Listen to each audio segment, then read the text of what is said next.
হ্যাঁ রে, কচু বড়া দুলু। হ্যাঁ রে, কচু বড়া তুলু। এখানে দেখেছিস স্মাইলি, ঢাকা শহর এত জাম জুট, কলকাতা তো এত জাম জুট নেই। আরে এটা ঢাকা শহর বলে কথা। তুই ভুল বলেছিস, এটা হাসিনা বানিয়েছে, সেই জন্যই জমজমা।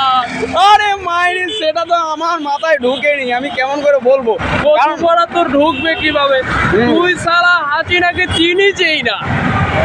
ওকে চিনে আমার কি হবে? ওকে চিনি এটা বলো না।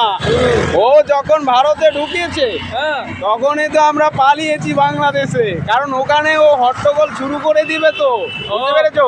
সে কথা, সেটা আবার ভালো কথা। কলকাতায় গুঞ্জুম উঠে গেছে, মুখ্যমন্ত্রী চেতে গেছে, দেশে যে কোনো সময় ঝামেলা হতে পারে।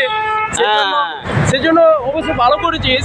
আমি আবার কলকাতায় সেটার মায়া ছাড়তে পারি না, তবে ঢাকা শহর এসে খুব ভালো লাগছে।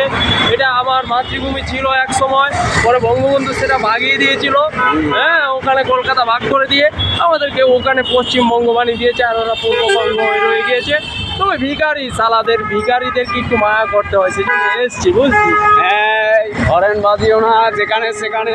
তোমরা তোমরা ভিখারি, রাস্তাঘাটে চলবে। ছোট ছেলে ড্রাইভিং করছে রে।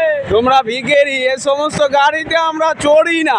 হ্যাঁ, এইসব প্লাস্টিকের গাড়িতে চড়ি না আমরা আমরা। হেঁটে এখন আনন্দ ভ্রমণ করছি। আমরা লোহার গাড়িতে চড়ি, ও সমস্ত ভাই, গাড়ি এখানে ভাই, আসে না। হ্যাঁ দর্শক, এখন আমরা একটু রেখে দেবো, কারণ এখন গুলিস্তান যেতে হবে, ওখানে গাড়িতে উঠবো, পরে কথা হবে। হ্যাঁ, ফার্স্ট হ্যাঁ, বাই বাই বাই বাই।